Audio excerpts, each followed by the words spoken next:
Hey, weirdos. I'm Elena. And I'm Ash. And this is Morbid.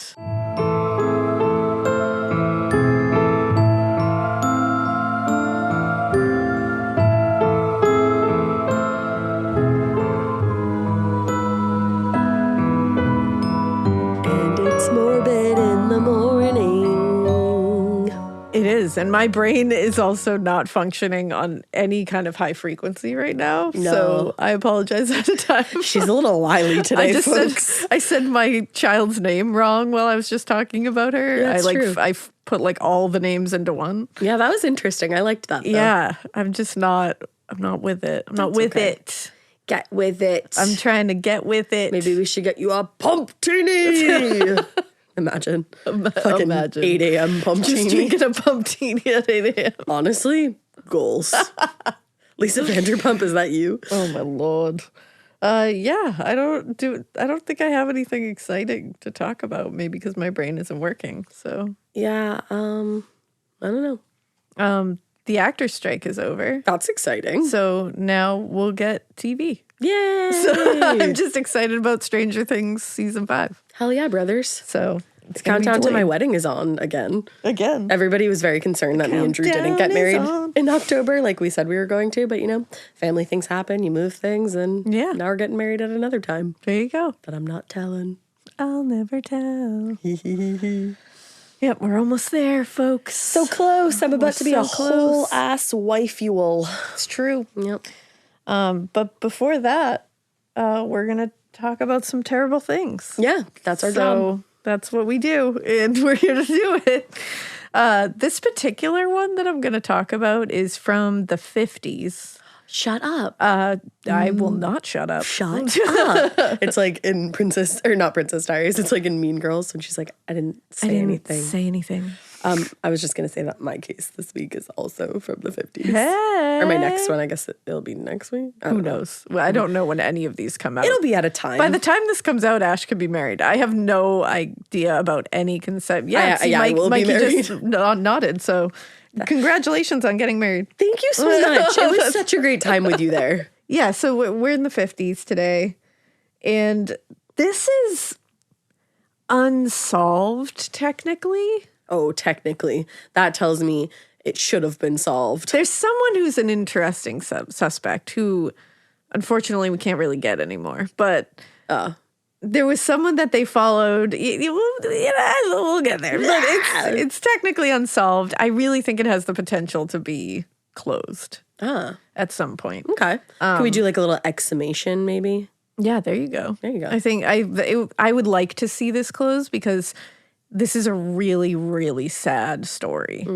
And their parents, especially their mother, I feel like carried guilt that she didn't need to carry. Oh, that's terrible. And I hate that she had it on her and that she like felt that way and like, I can't fathom it. So let's get into this horrible, horrible tale. Okay.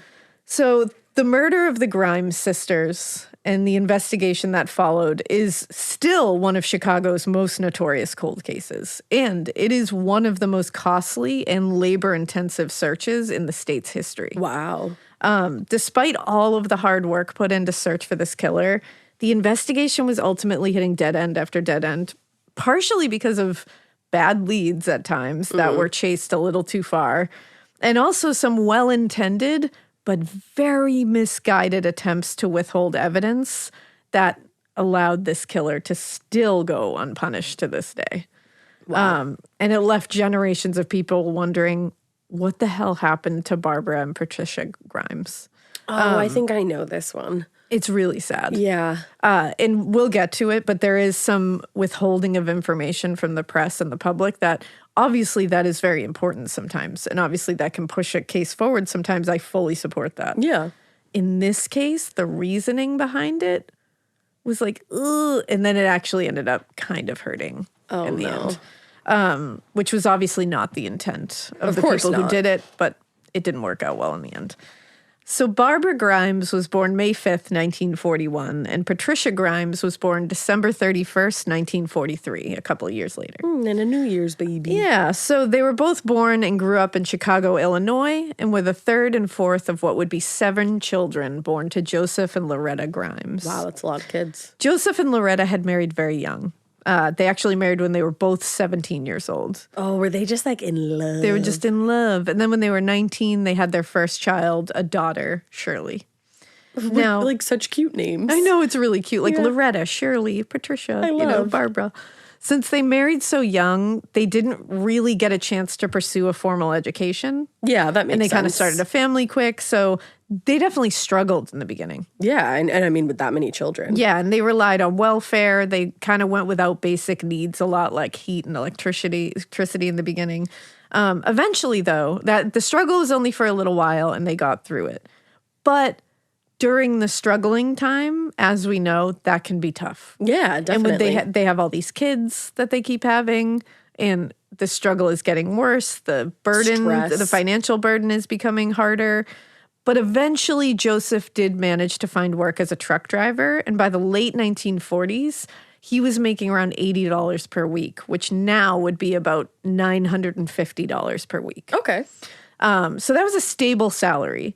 And it did help relieve that financial pressure that was happening, especially having 6 children and 1 on the way at that moment. So at that moment, he had 6 children and 1 on the way. That's a lot of pressure.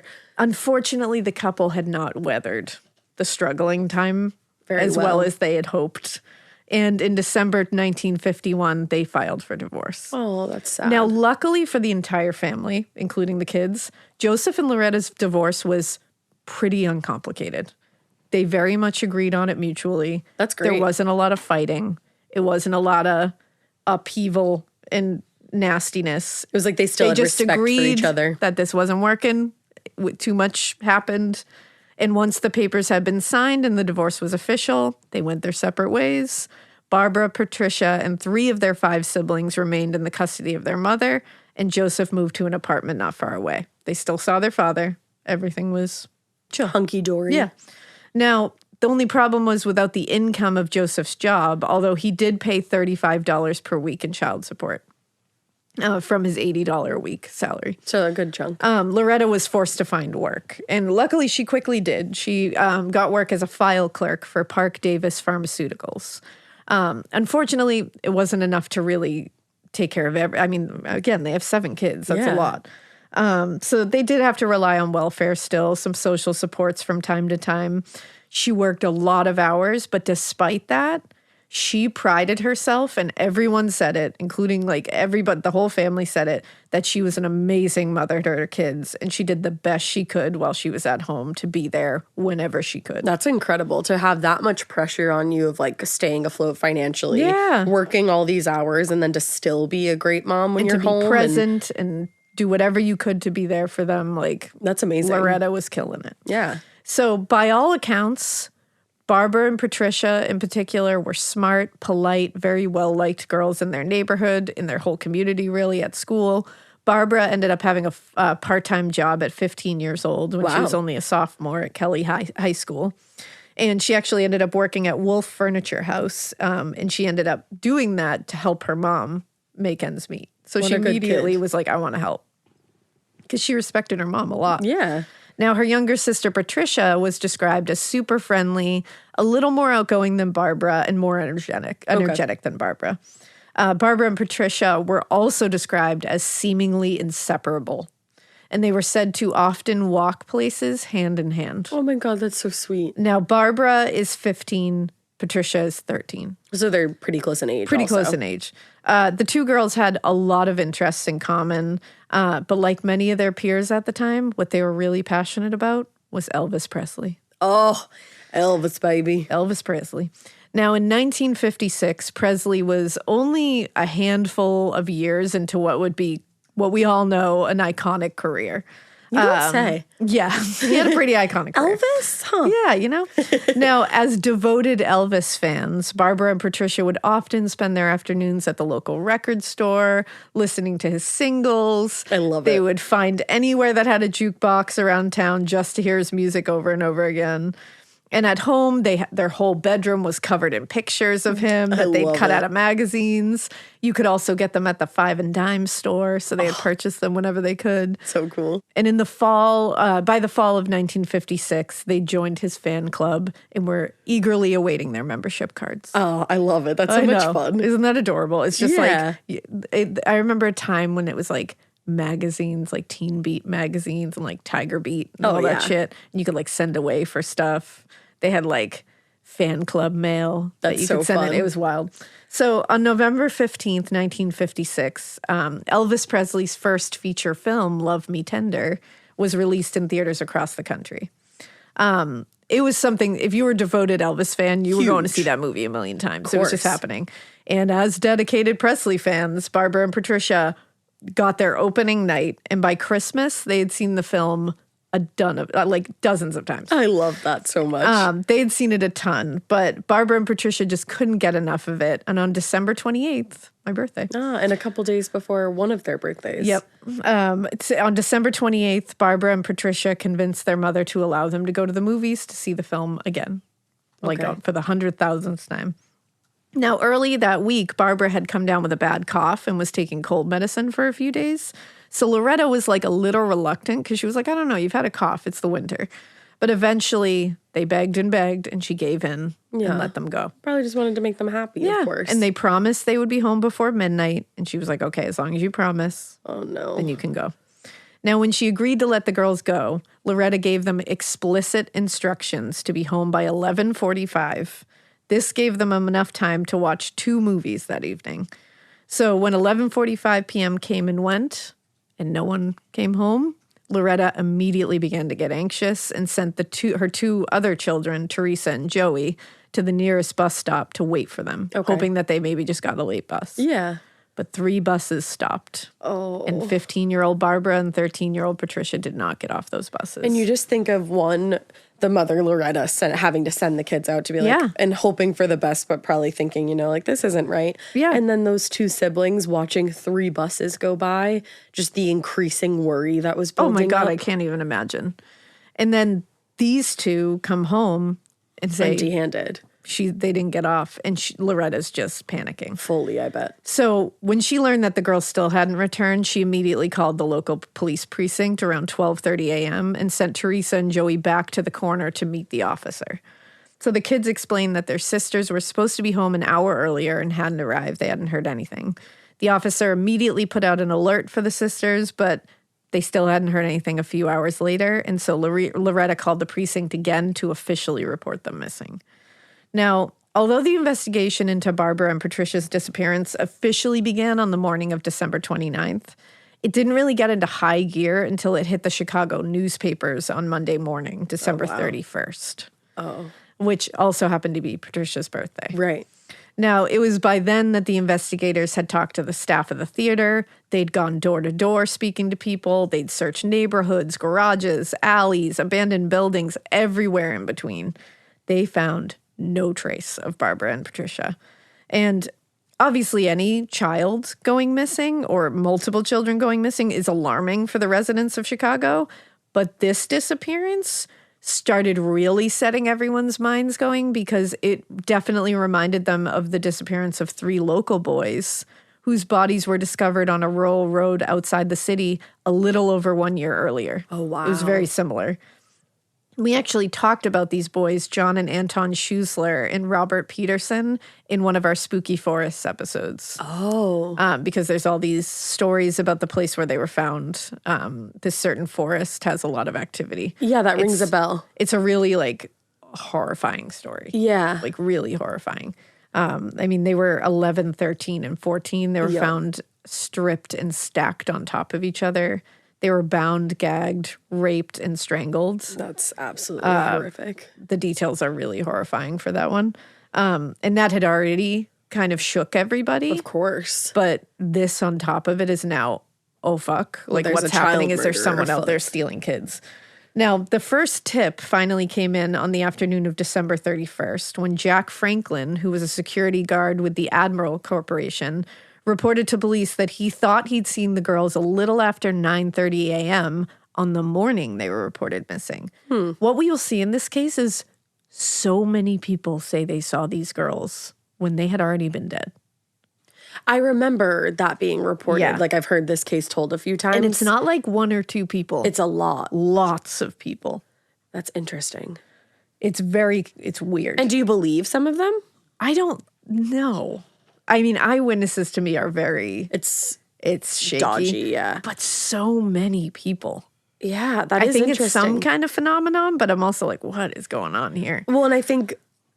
like styles, like girls were all dressing in very similar styles and had like certain hairstyles back then. So maybe that had something to do with it, but it's very strange. Yeah.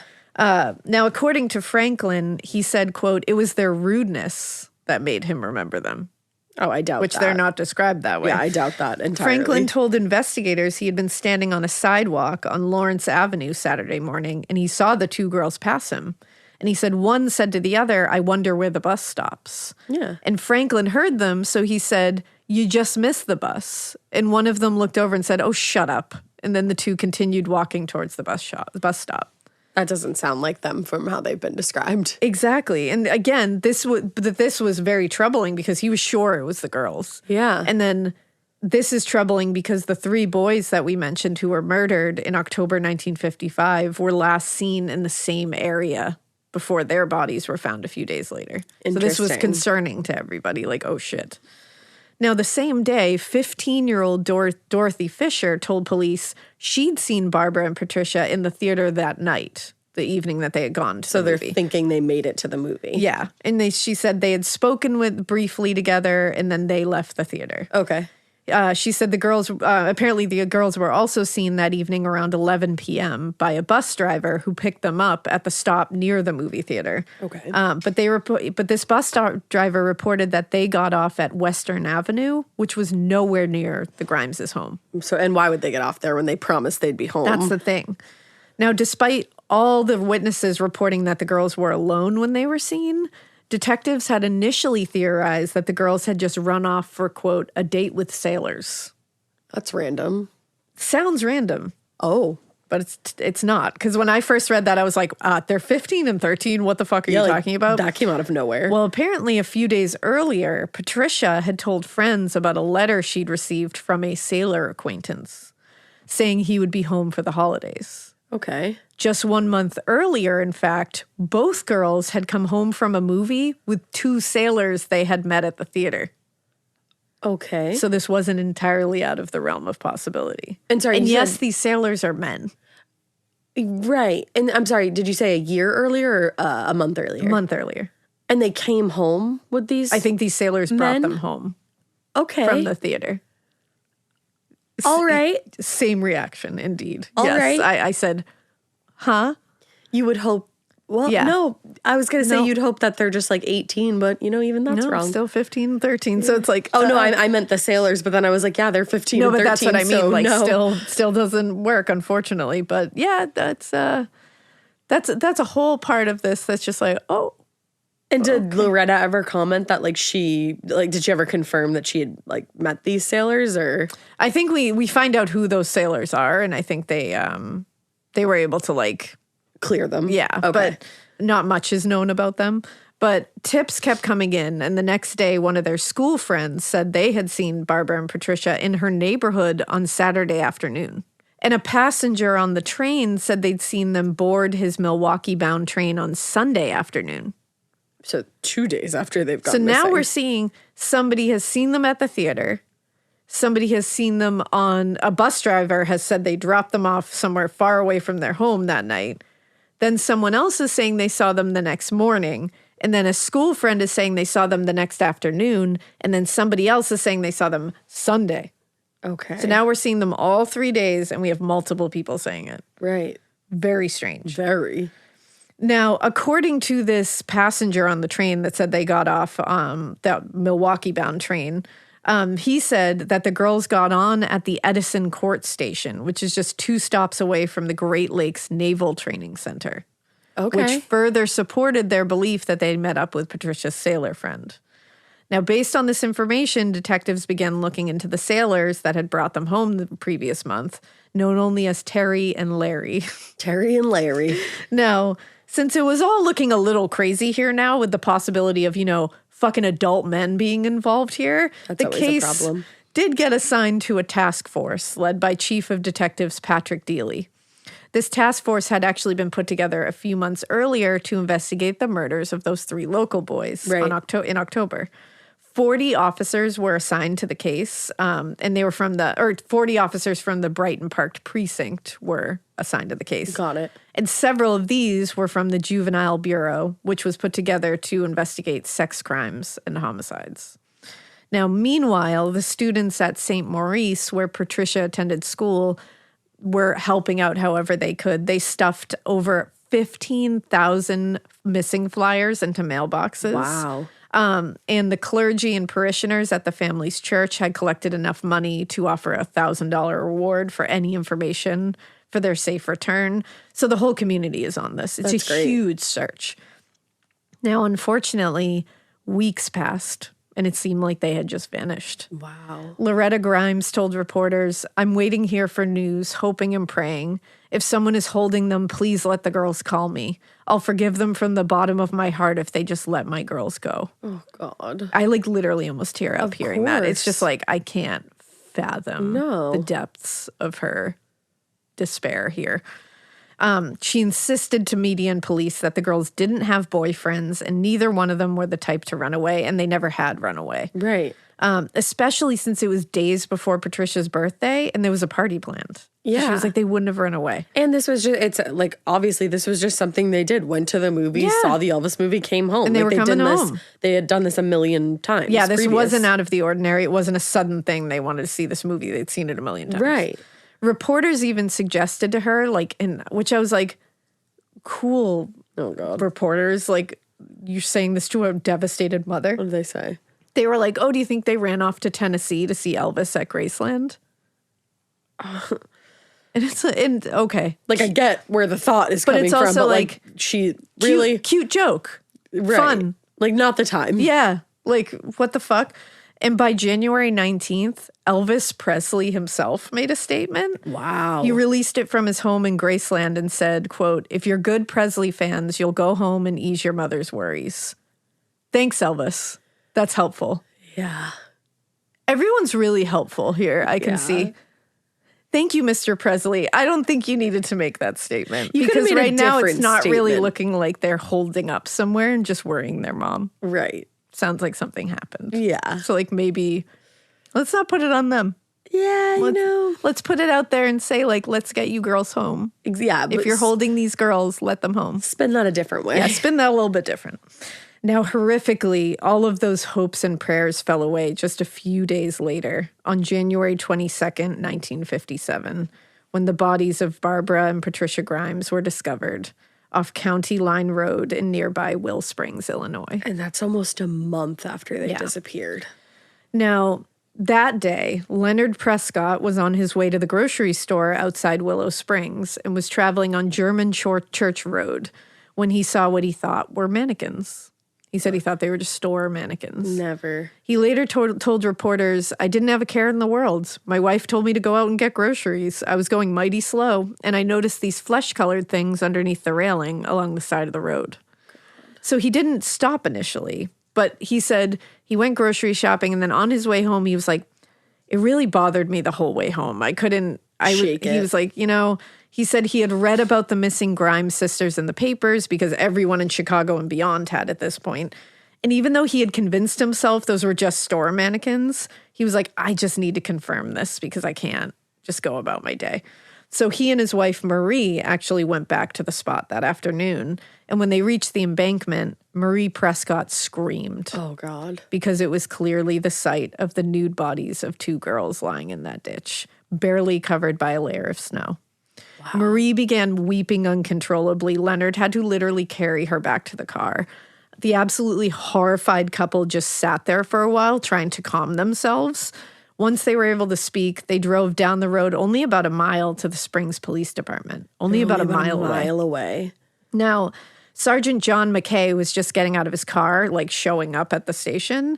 And the Prescotts got out of their car and came right up to him. And McKay said he was all excited. He'd seen 2 what he thought were dummies lying alongside the road on German Church Road. I told him that I would immediately go over there. He should show me the spot. Now, when they reached the scene, McKay confirmed what the Prescotts had suspected, that these were the bodies of 2 girls. Someone had obviously dumped the bodies of 2 girls along the side of the road, and he was strongly suspecting that these were Patricia and Barbara Grimes. Right. McKay radioed the sheriff's station and stayed on scene until all the officers arrived. Now, the discovery of the Grimes sisters brought a heartbreaking end to a weeks-long search that had been underway right from December 28th. But no questions were answered here. More questions were asked. Right. The bodies were covered in snow, which indicated they had been there since the last snowfall, which was on January 9th. Oh, wow. This was January 22nd. Wow. So they'd been there since January 9th, at the very least. Yeah.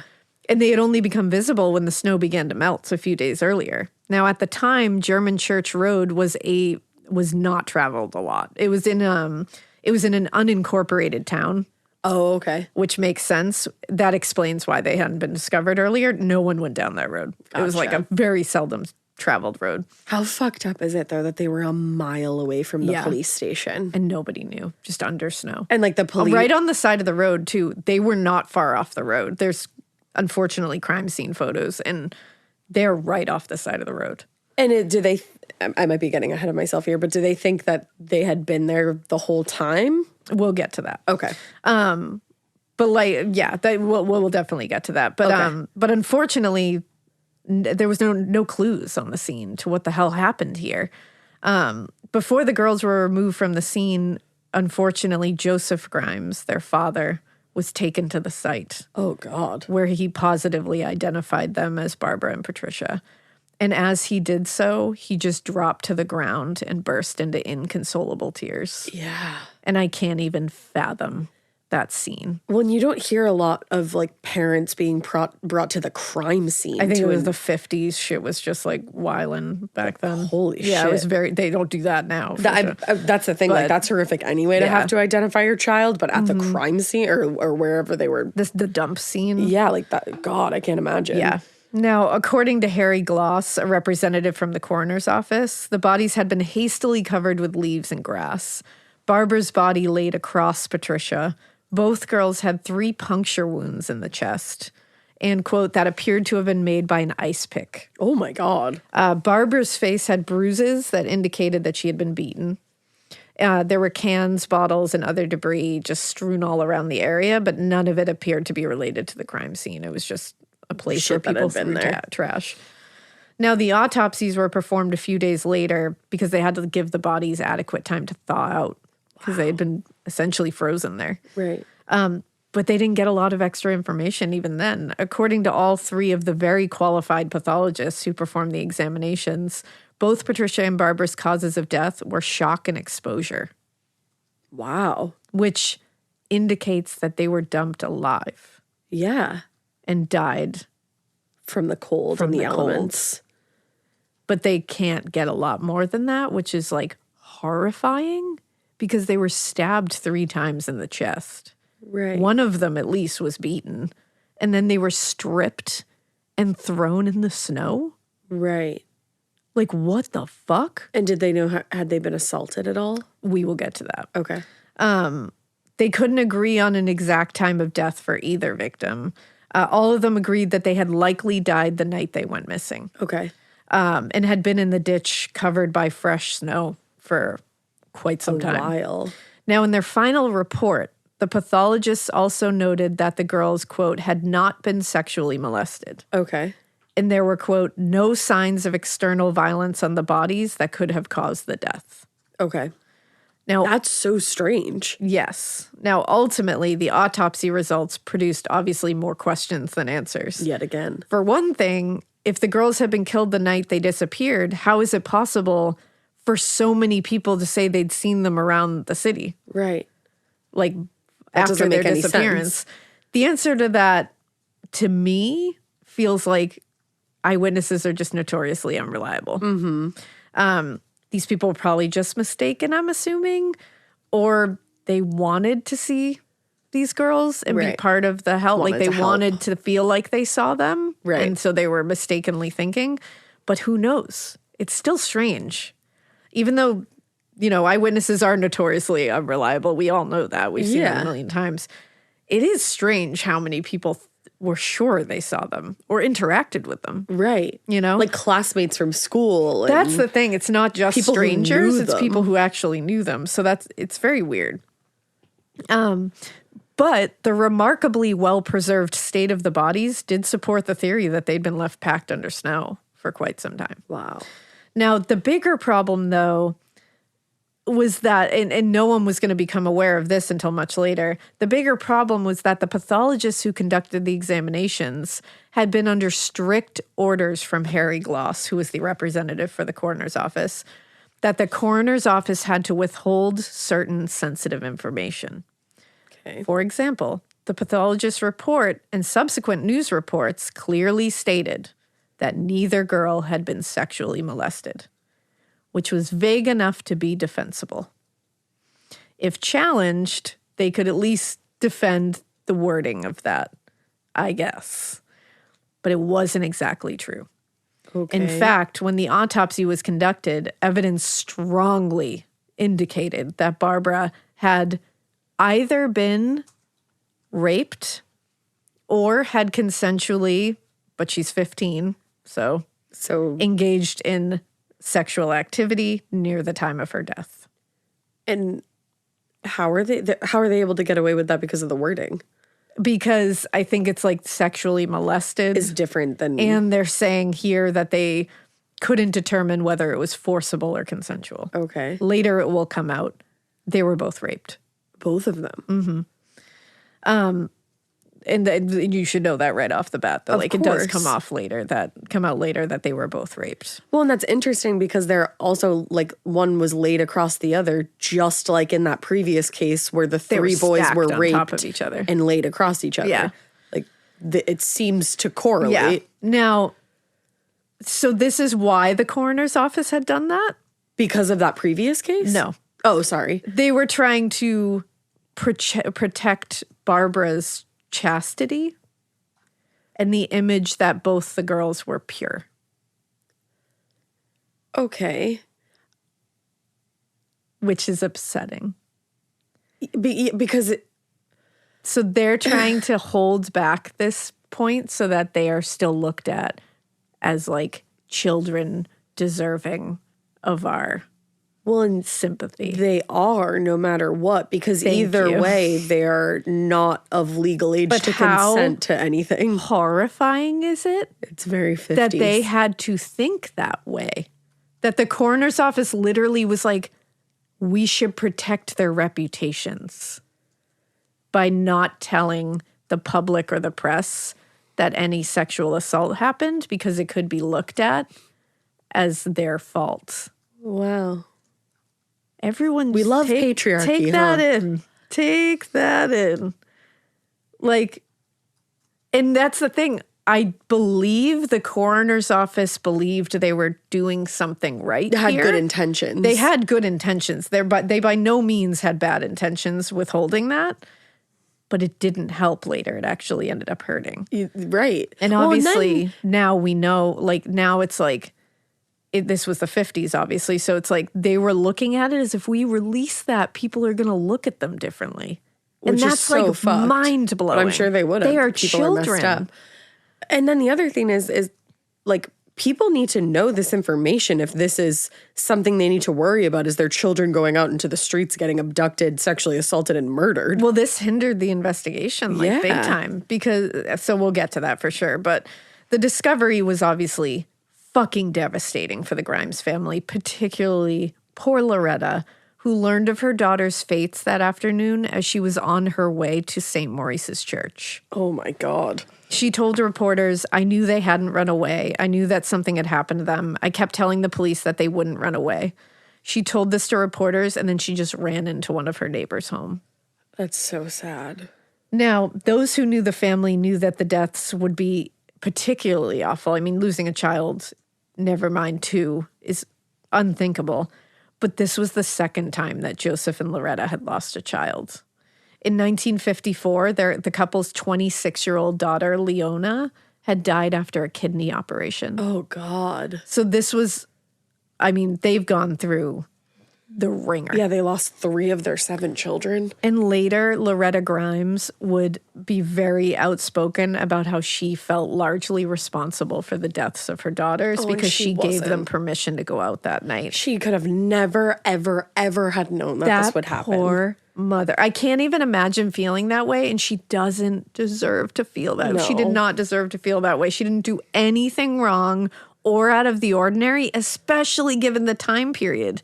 In the 50s, kids were going at that 11, 13, and 14-year-old, the case before this one. Yeah. They were out at 9:30 at night by themselves. Mm-hmm. It was the 50s. That's just the way it was. It was just kids got on buses and just came home. And this wasn't even, like we've said it already, and they'd done that a million times. This in the 50s, especially going to the movies, going to a diner and playing something on the jukebox was the thing to do. Kids did it all the time. Parents let them do it.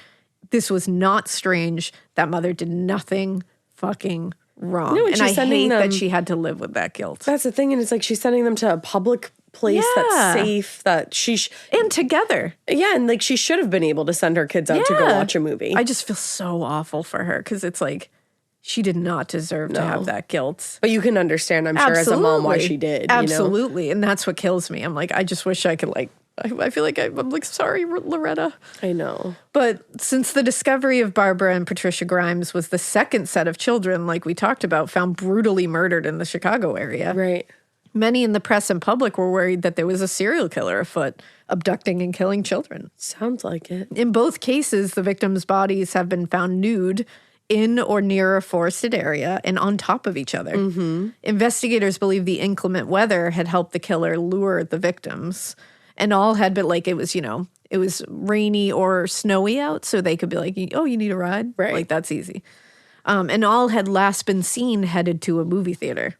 Oh, the 3 boys were also? They were on their way to a movie theater, too. They were going to see, like, it was like Disney's, like, live lion movie or something like that was out that year. That's strange that they were all headed to movies. Now, because of all this, and I get it, detectives vehemently pursued the case with the possibility that all 5 murders could somehow be linked. And I get that. Oh, 100%. I mean, all the factors line up. Now, once the bodies were removed from the scene, a team of more than 70 men began searching the area for any clues that could lead to the killer. They combed that area all along Devil's Creek where the girls were discovered. And the investigators hoped to find anything, any physical evidence like clothing, anything in that debris and garbage that they could link to anybody. But nothing. Now, at the same time, another team was starting to dig into the leads pouring into the police. They started putting together a possible suspect list, and they started with 53-year-old self-described psychic Walter Krantz.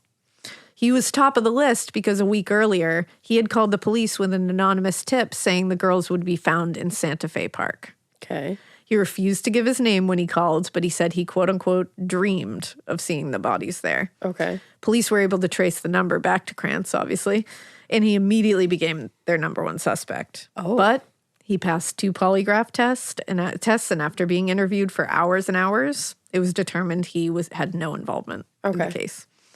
Now, just 2 days after detectives abandoned that investigation, another suspect, Edward Benny Bedwell, came into view.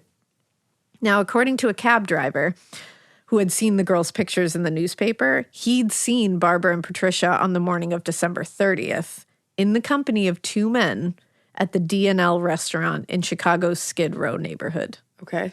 Now, although he didn't know their names, the cab driver recognized one of the men who he described as having Elvis Presley sideburns and a ducktail haircut. Now, investigators spoke to the owners of the D&L restaurant, John and Minnie Duros, who confirmed the cab driver's story and identified the one who looked like Elvis as Benny Bedwell.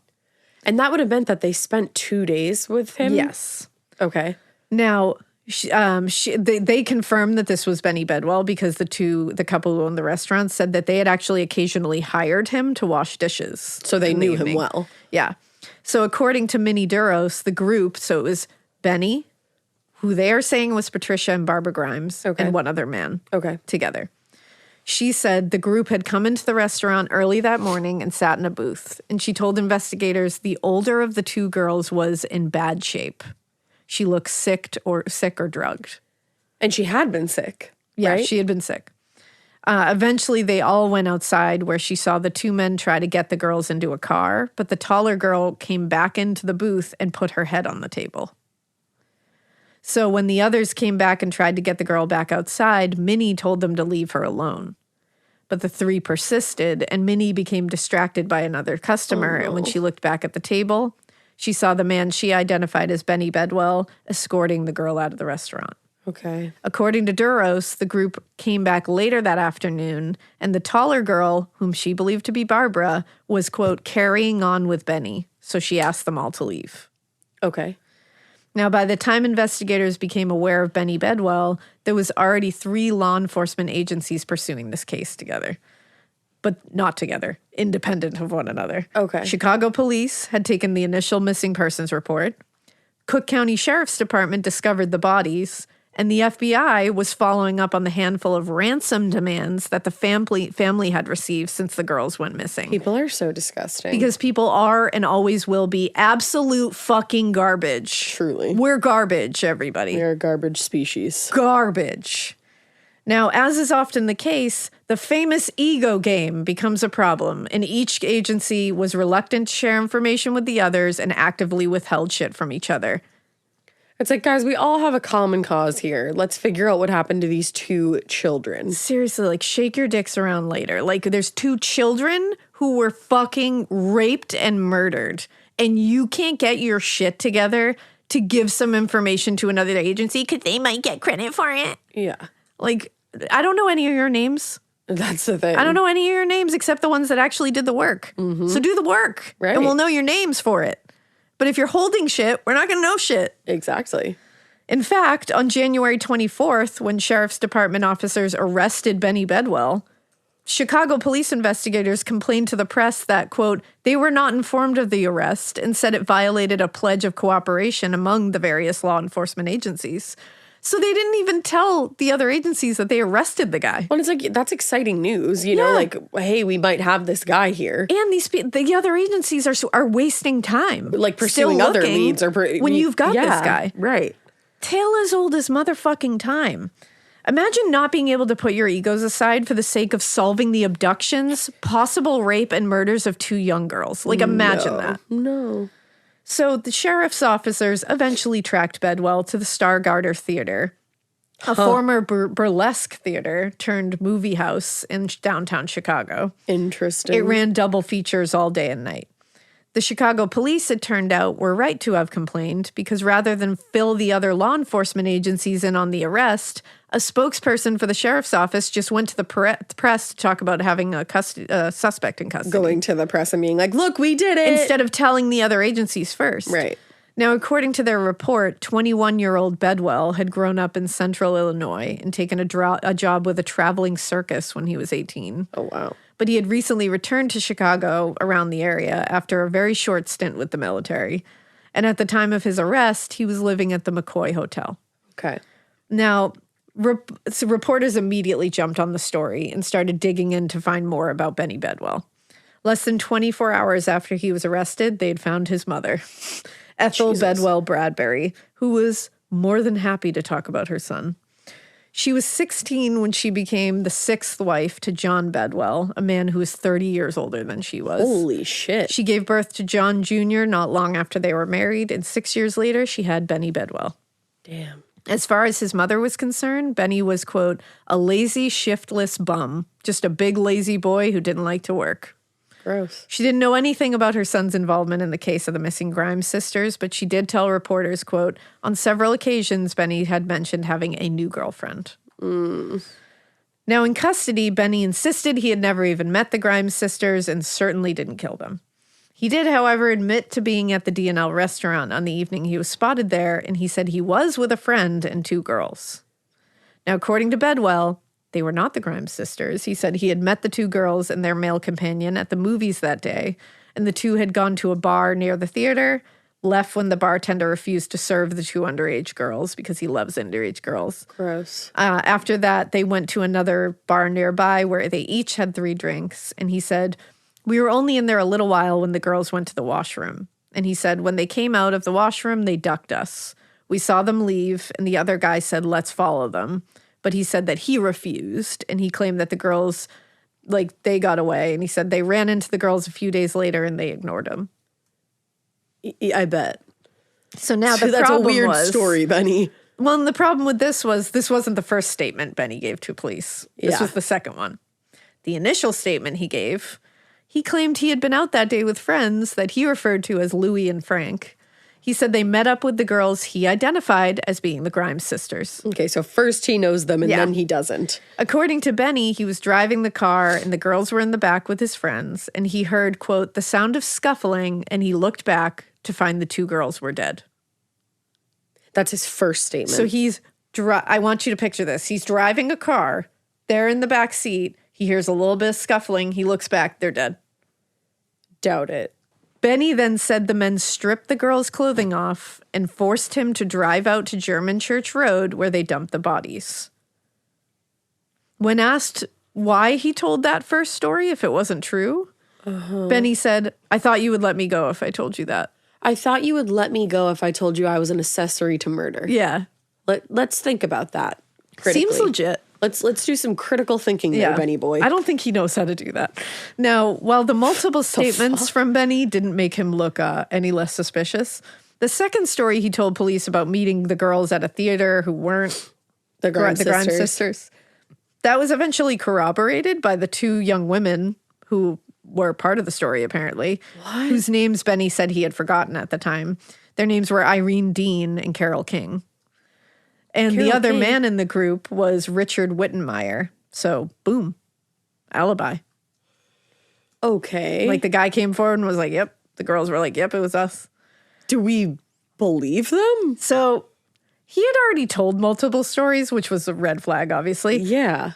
And they tried to corroborate. They were like, that's nice, but let's corroborate this story even further. So they went to the owners of the D&L restaurant and were like, were these the girls? Do you recognize these girls? The owners of the D&L restaurant swore that Dean and King were not the girls that they had seen Benny with. I wonder if somebody intimidated those girls. This was further suspect because there were many other witnesses who told investigators they had also seen Barbara and Patricia Grimes with Benny on or around the time they went missing. Yeah, so there you go. Now, in fact, between the night they went missing and the week that followed, no less than 8 witnesses claimed to have seen the girls in the company of 2 men, each including in their statement a fact or detail that would not have been known to the public. Okay. There you go. For example, a waitress at Mount Pindos restaurant told detectives she'd seen the girls in the restaurant with 2 men, and as they were leaving, she heard one of the girls refer to the other as Petey, which was Patricia's family nickname. Oh, wow. Also, I just got chills. Most of the witnesses indicated or at least implied that the girls looked uncomfortable and looked like they were not exactly with these men / pigs voluntarily. Right. Things got more complicated on December 28th, the day after statements were taken from Wittenmeyer, Dean, and King, because now Benny Bedwell made another statement. Early that morning, Chicago police arrested a guy named William Willingham Jr., who was a known associate of Bedwell's. They'd picked up on a disorderly conduct charge. Okay. When they showed Willingham a photo of Benny Bedwell, he admitted knowing Benny, but strenuously denied having anything to do with the Grimes murders and told police, I don't know anything about this, and I never went out with those girls.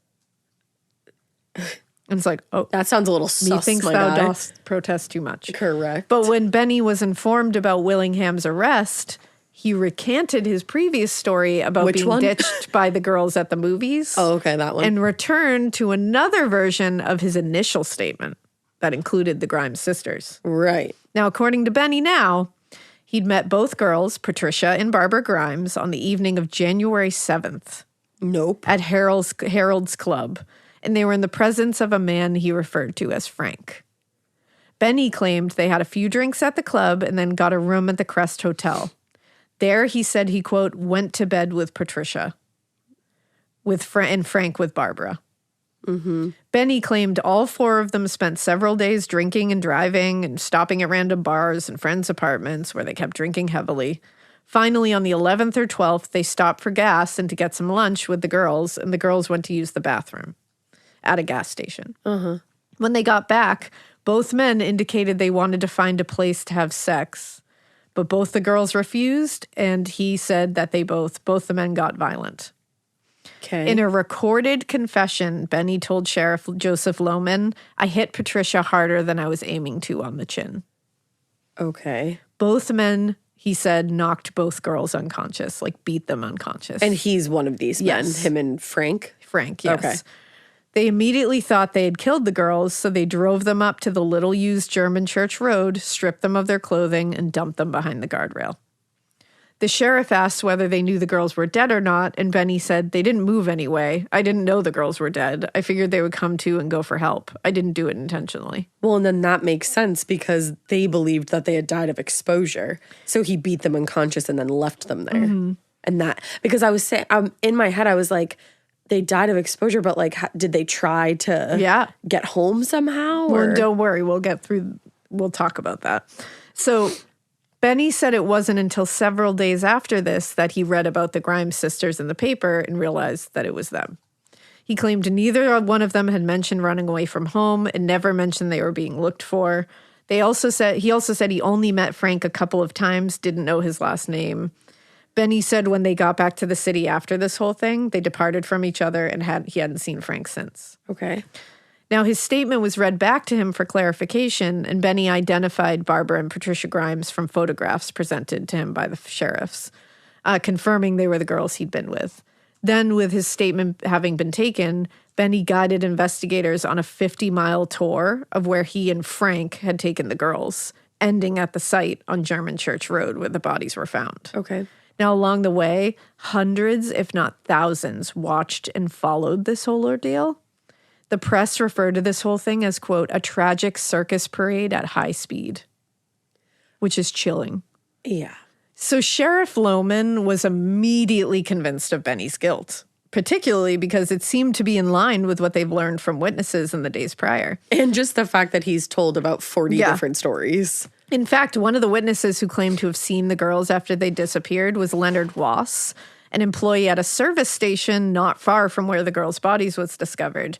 According to Wass, all 4 had stopped at the gas station in early January. He couldn't be certain of the date. And the girls asked to use the restroom. Boom. As they were leaving, Wass claimed the girl he identified as Barbara, quote, gave him a strange look, which he interpreted as her desire not to get back in the car. Oh, no. I love that not a one person has stepped in to be like, girl, are you okay? Well, that's the thing. Are you all right? Because is everything okay? All these like, adults are like, yeah, it looked like they were being abducted. It was wild. Yeah. And it's like, I don't know, fuck faces. Why don't you go ask that child if they're okay? What the fuck is wrong with you? And it's like, clearly they looked young enough that you would go ask them, because at one place they weren't served because they looked so young. It's never a bad thing to just be like, hey, you all right? Yeah. Do you need help? Yeah. Like, what the fuck, dude? Especially when they're with these like 2 older men. Yeah, like, come on, guys. Wow. Now, there were some people, though, who didn't really buy Benny's confession. He had lied a lot. Well, and like, what number confession is this? And he had told a lot of stories by this point, and although some of his stories seemed like it was being confirmed by witnesses and shit, there was a lot that didn't make a lot of sense. Well, and there is like, confirmation Like, bias. there's one big thing. So Benny had claimed there's a couple of big things, actually. Benny had claimed both girls ate hot dogs for lunch at the service station. Okay. The autopsy said nope. There were no hot dogs in their stomachs. Huh. In fact, there was nothing recent in their stomachs. Interesting. Both girls had light bruising on their faces, but not enough to corroborate a beating that would knock them unconscious. Okay. Like Benny had described. Yeah. He described it as very violent. Yeah, and he said when they dumped those girls, thought he had killed them. Right. Also, did you remember the puncture wounds in the chest? I was just about to ask. He never mentioned those. No. Where did those come from? Benny never mentioned those. Huh.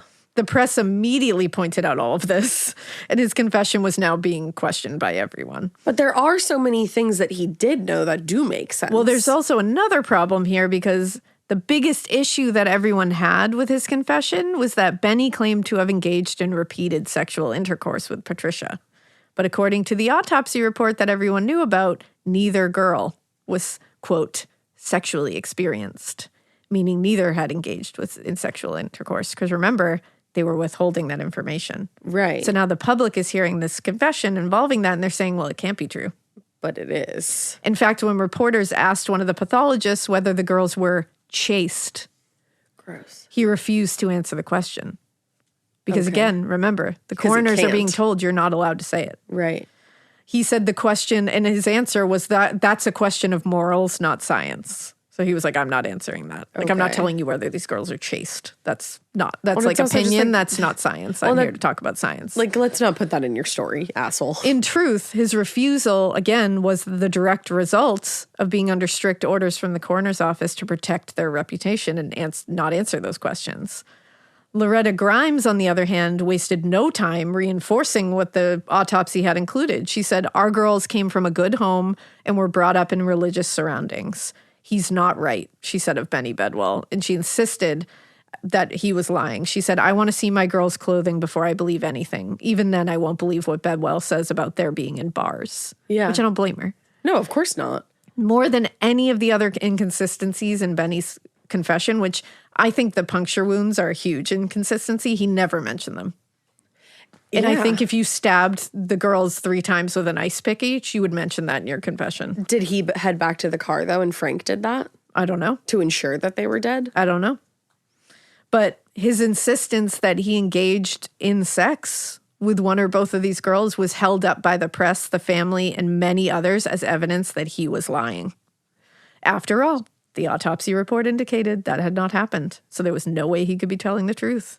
Unfortunately, it would be many years before anyone learned that the coroner's office had, out of some misguided sense of decency, basically conspired to suppress certain results to protect their innocence.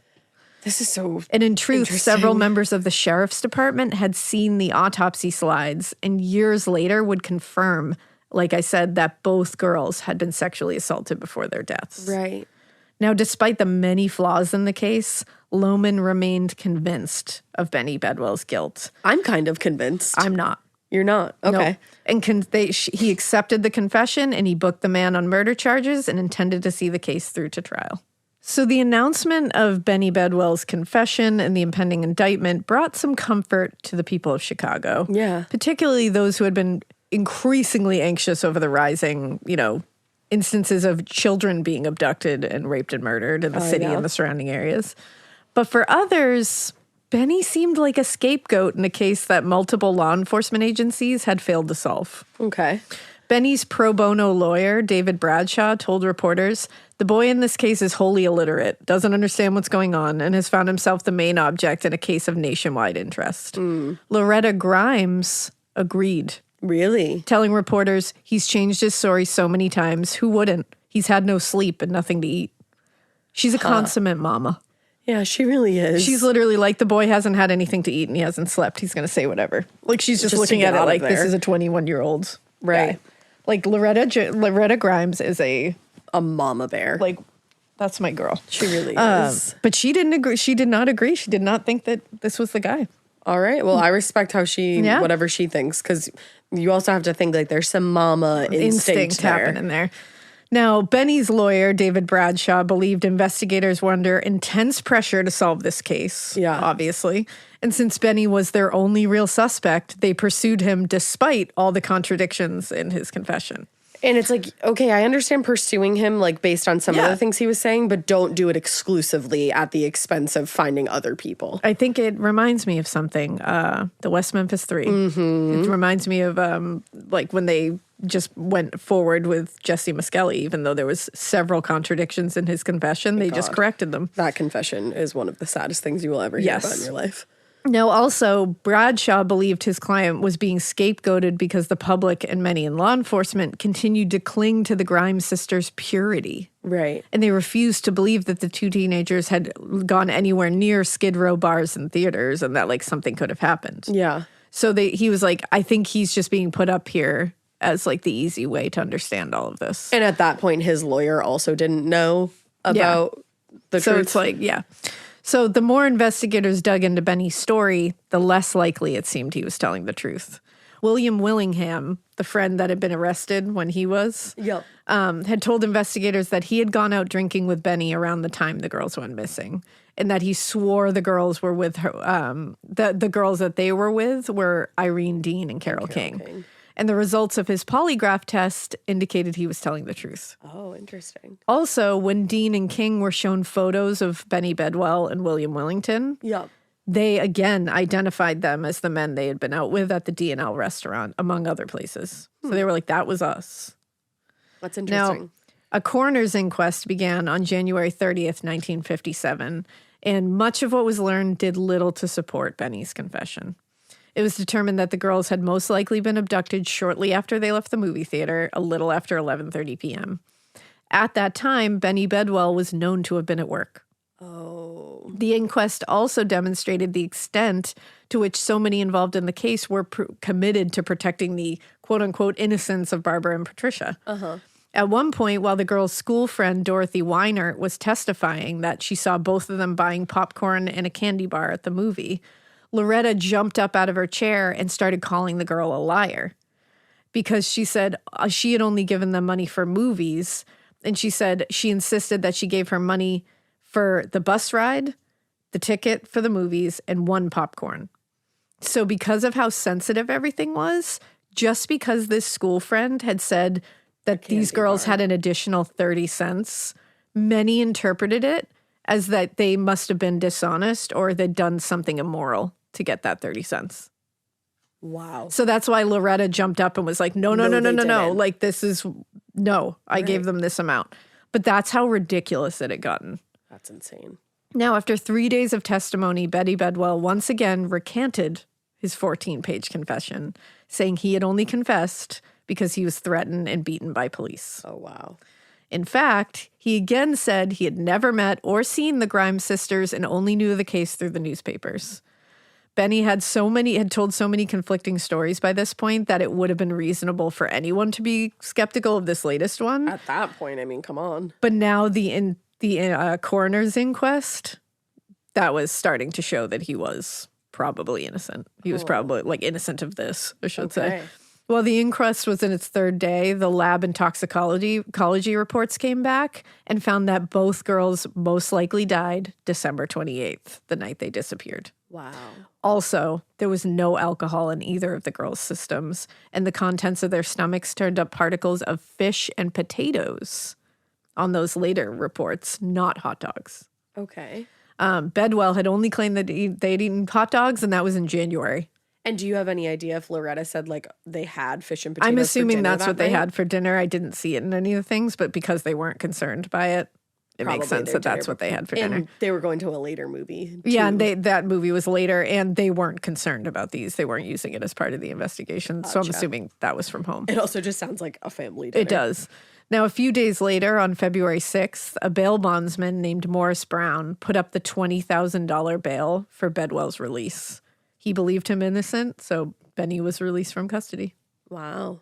Now, when Benny Bedwell got out of jail and was seemingly exonerated by the findings of the autopsy and the coroner's inquest, investigators were just back to square one. Yeah. Detectives and deputies from the Chicago Police Department and Cook County Sheriff's Department returned to German Church Road and the theater where the girls had gone the night they disappeared, but they couldn't find anything else to help them. Investigators revisited their previous suspects. They found a couple that seemed promising at some point, but then they would go nowhere. The most promising of these suspects was 17-year-old Max Fleeg. There's little known about Max Fleeg, but he was picked up by police shortly after the bodies were discovered and was convinced by Captain Ralph Pataki to take a polygraph test. According to author Troy Taylor, Max failed the polygraph exam and confessed to the murders. But, quote, because the test was illegal and inadmissible, the police were forced to let him go. Because he was coerced into taking it. Yeah. Gotcha. Now, as the month and years went by, there would be other suspects. People would confess to it again. None of them were strong enough to get a conviction. In late 1962, Alfred Lawless, an Illinois prisoner about to be released from jail on a drunken disorderly charge, claimed that he had killed the Grimes sisters. Quote, 6 years ago today, I killed Barbara and Patricia Grimes, and I've been running away ever since. So according to him, he had met the girls at the theater the night they disappeared, and he murdered them a few hours later. He said, I had to tell somebody about the murders. I'm scared that if I didn't, I might do the same thing again to other innocent girls. Okay. But like Benny's confession years before, his story was surprisingly detailed, but all the information he provided, no matter how small the detail, had been reported by the press. So, there you go. So investigators were like, I don't know about that. Those doubts only grew when Lawless began confessing to other crimes, including the murder of a man in Jamestown, Kentucky 15 years earlier, in which Lawless got many of the details wrong. So I think he was just going off the deep end. Yeah. In fact, when they started to take a closer look at his story, there were more than a few important discrepancies, and investigators were like, no, he's not a viable suspect. Now, in time, unfortunately, the leads began to dry up, and slowly but surely, it seems like the story kind of disappeared, first from the press, then from the public's memory. And after years of inaction, the case had gone cold and was shelved by all law enforcement agencies. That's awful. Now, the Grimes sisters' cold case had sat on a shelf for more than 50 years when it was rediscovered by a retired West police officer, Ray Johnson. Let's go. In 2010, Johnson began going over old newspaper articles and reviewing the evidence in the case for a book he hoped to write. He told reporters, I thought nobody should give up on this case. And 2 years into his research, he was contacted by a woman who claimed she had been with Barbara and Patricia the night they disappeared, but she was too scared to go to the police in 1957 to tell them what she knew. According to this anonymous woman, she left the theater with the sisters when they were offered and accepted a ride from a man in his early 20s. But this woman became uncomfortable and had jumped out of the car when it slowed down left the sisters in the car. Oh. Now, eventually, Johnson came across a report from Loretta Grimes about one of the anonymous calls she received about the time the girls went missing. Because remember, people have always been and will always be fucking garbage. So she was getting a ton of anonymous phone calls while she was grieving her children missing.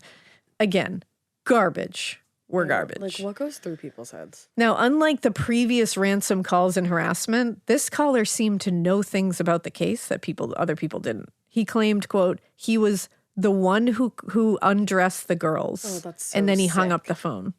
That poor fucking woman. That's so sick. A little over a year later, Loretta received another call from an anonymous man who told her he, quote, got away with another one. And he said this time the police would not be able to pin this one on Benny Bedwell. The next day, after this call, police found the decapitated body of 15-year-old Bonnie Lee Scott in nearby Addison. Oh, my whole entire body. Only about 3 miles from where Barbara and Patricia's bodies were discovered. Oh, nope. Eventually, police arrested 23-year-old Charles Melquest for that murder, and he quickly confessed. He said, I'm sorry about it all. I don't care what happens to me. He was convicted of the murder of Scott, but only served 8 years in prison due to what he says were his connections to the Chicago machine.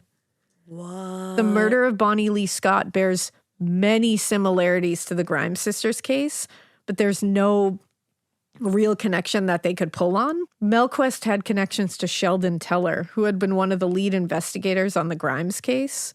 But John, that retired detective that was looking into this case and found all this, he believed that Charles Melquest could be the murderer in the Grimes case, but Teller, who he was connected to, who was the lead investigator on the Grimes case, had connections to the Chicago machine and helped Melquest skirt the charges. That's also why he got such a light sentence for the other murder and got away with shit. Is the machine like the mob? The mob, yeah. Got it. Now, unfortunately, Charles Melquest died in 2010. Oh, how strange. That was the same year that the author decided. Yeah. Wow. But at the time of his arrest, he was considered a strong suspect in the Grimes case, and Johnson believes he could very well be the man who killed Barbara and Patricia Grimes. We'll never know. As of now, the case remains open, and Johnson hopes new information can be found to link Melquest definitively to the case and finally solve the heartbreaking murders of Patricia and Barbara Grimes. I think Charles Melquist is the guy. Really? I think he's the guy. Wow. And unfortunately, we're not going to be able to fully get the justice. And maybe someday, you never know. And unfortunately, Loretta Grimes has passed away at this point. I was going to say. So, but it's like... But I'm sure maybe they have living siblings. Yeah, I mean, I'm hoping... Siblings, or 6. Like, I'm hoping something can... I just want this family to have, like, the closure. Yeah. You know? And I really do believe... I think the fact that this kind of shit happens, these are a 13-year-old and a 15-year-old girl, both abducted from movie theater, found naked, raped, stabbed, beaten, and murdered on the side of the road. And people are calling this family and pranking them. It's Look in the fucking mirror. What the fuck is wrong with you? A laundry list of things. All I can hope is that karma, like, just bites them in the ass. I hope karma chews on their ass. Honestly. Like, Jesus. People are so fucked. Anytime I hear about that shit, I'm like, you gotta be, especially when it's a child involved, I'm like, you have to be truly deranged. Oh, like, you have to be a 100%. deranged, just feral fucking animal to do that shit. Like, it makes me so angry. It's just, you can't even fathom And it. that these people going through what they went through and her having that guilt that she was living with that she did not deserve to have, but she's a mother.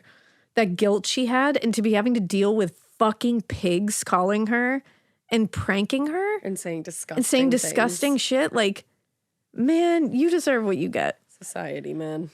But it's rough. I think Charles Melquist is a great suspect for this. I really do believe he is. The fact that he got 8 years for decapitating a young girl. That poor girl's because family. of his connections. You imagine being in the trial or in the courtroom for sentencing and you find out the man that decapitated your child gets 8 years? And he's 23? I mean, that's nothing. Yeah.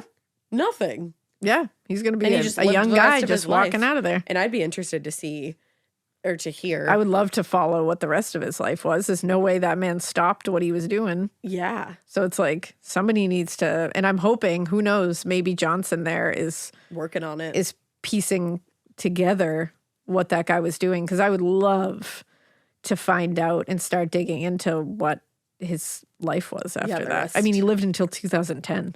Yeah. So I would like to know what happened there, and I hope that somebody's looking into it, and I'm like, can I help? Because it would be, you would imagine that he would have gotten out of jail sometime in like the late 60s, early 70s, I think. So to be honest, I'm probably going to start trying to dig into this guy's life because it's bothering me, and I'm like, and I know this like retired police detective is probably on that shit, but I'm like, of course. I'm just going to do this for my own personal well-being because I need to fucking know what this guy was doing. Yeah, I mean, maybe we can do like some kind of follow-up. Yeah, I would love to. And who knows if you'll find enough. Yeah. Yeah, keep us updated, man. I know. I'm like, you know what? Please, Ray Johnson, please let me know what the fuck is going on if you're listening. Let's get together. Let's squad up, Ray. But yeah, this is a horrific tale. Yeah, that's really devastating. It doesn't have the ending that you're really looking for, but it's got something at the end that you feel like there's something to work with. Yeah, what an interesting case all around, though. Just all the eyewitnesses afterwards and then the many stories and the people that were so convinced that they saw Benny with him. So but didn't, convinced. Perhaps. Yeah, it's fucked up. It is. It's really fucked up. And I hope the Grimes family was able to move past it. Not move past it, but, move forward. Yeah, yeah. Well, with that, we hope you keep listening. And we hope you keep it weird. I got nothing. Yeah, don't be this. Don't call people who are going through things and prank them, you pieces of shit. There you go. Don't keep it that weird. Don't do that.